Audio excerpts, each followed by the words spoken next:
السلام علیکم ورحمۃ اللہ وبرکاتہ۔ امید کرتا ہوں آپ تمامی حضرات خیر و عافیت کے ساتھ ہوں گے۔ اللہ تبارک و تعالی ہمیں اور آپ کو اپنے حفظ و امان میں رکھے۔ دیکھیے وہ پاک سرزمین جسے مدینہ منورہ کہا جاتا ہے، جہاں پر اللہ تبارک و تعالی کے آخری پیغمبر حضرت محمد مصطفیٰ صلی اللہ تعالی علیہ وسلم آرام فرما ہے، اور اس مدینہ پاک جانے کی تمنا ہر شخص رکھتا ہے، چاہے وہ غریب ہو، امیر ہو، کیسا ہی ہو، بشرط کہ وہ مسلمان ہو، اس کے دل میں ایمان ہو۔ ایمان والا ہے، غریب بھی ہے، دل کے اندر یہ آرزو اس کی ضرور ہے کہ کاش گنبد خضرا دیکھنے کو مل جائے، وہ روزہ دیکھنے کو مل جائے جہاں پر ملائکہ روزانہ درود پاک، درود و سلام پڑھنے کے لیے میرے آقا صلی اللہ تعالی علیہ وسلم کے مزار پر انوار پر آیا کرتے ہیں۔ ایک دو فرشتے نہیں، 70,000 فرشتے صبح میں آتے ہیں اور 70,000 فرشتے شام کو آتے ہیں۔ جو صبح میں 70,000 آتے ہیں وہ شام تک درود و سلام پڑھتے رہتے ہیں، پھر وہ جاتے ہیں تو شام کو آتے ہیں، وہ صبح تک میرے آقا سرور کائنات صلی اللہ تعالی علیہ وسلم پر درود و سلام پڑھتے رہتے ہیں۔ اور جو فرشتہ ایک بار میرے آقا کی بارگاہ میں مزار پر انوار پر حاضری دیتا ہے، اس کو دوبارہ پھر قیامت تک موقع نہیں ملتا۔ اللہ اکبر، وہ ایسی جگہ ہے۔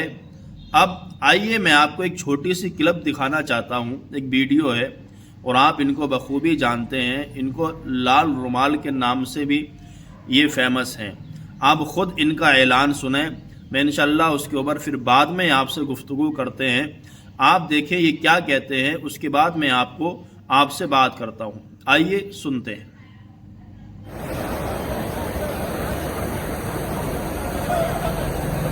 مدینہ منورہ آنے والے تمام بھائیوں سے گزارش ہے کہ جب آپ مدینہ تشریف لائیں تو آپ کی مدینہ آنے کا مقصد رسول اللہ صلی اللہ علیہ وسلم کی مسجد میں نماز پڑھنا ہو۔ یہ خرید نہ کریں کہ میں مدینہ اس لیے جا رہا ہوں کہ رسول اللہ صلی اللہ علیہ وسلم کی قبر کی زیارت کروں گا، بلکہ آپ مسجد رسول اللہ صلی اللہ علیہ وسلم میں نماز پڑھنے کے لیے اس یہاں تشریف لائیں۔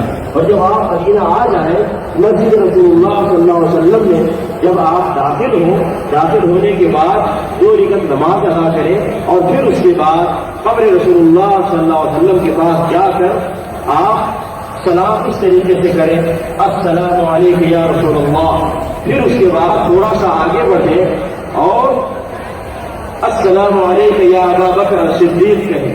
پھر اس کے بعد تھوڑا سا اور آگے بڑھیں اور السلام علیکم یا عمر الفاروق، کہ آپ دونوں صحابی کو بھی سلام کریں۔ سلام کا صرف یہی طریقہ ہے، اتنا سلام کر کے آپ آگے بڑھ جائیں۔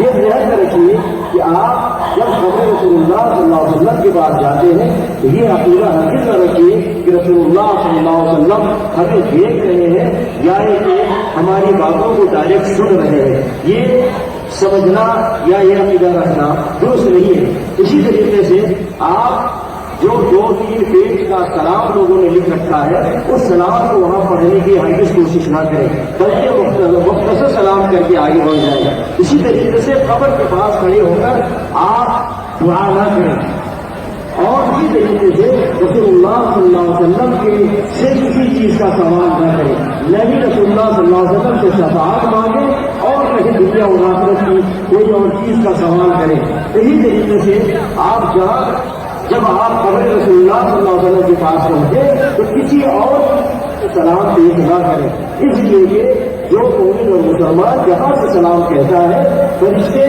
اور ملائکہ اس سلام کو رسول اللہ صلی اللہ علیہ وسلم تک پہنچا دیتے ہیں۔ بلکہ اگر آپ قبر کے پاس سے سلام کہتے ہیں تو فرشتے ہی اس سلام کو نبی صلی اللہ علیہ وسلم تک پہنچاتے ہیں۔ اسی طریقے سے آپ جب مدینہ آتے ہیں تو بار بار رسول اللہ صلی اللہ علیہ وسلم کی قبر کے پاس نہ جائیں، بلکہ ایک سفر میں ایک مرتبہ جا کر قبر کے پاس آپ سلام کہیں، اتنا کافی ہے۔ بلکہ بار بار قبر کے پاس جانے سے رسول اللہ صلی اللہ علیہ وسلم نے منع فرمایا ہے۔ اسی طریقے سے میرے بھائیوں اور دوستوں، آپ یہ ذہن رکھیں کہ کوئی بھی نبی ہو، رسول ہو یا اولیاء شہداء ہو، آپ دنیا میں کہیں بھی اس جگہ جا کر آپ دعا نہ کریں اور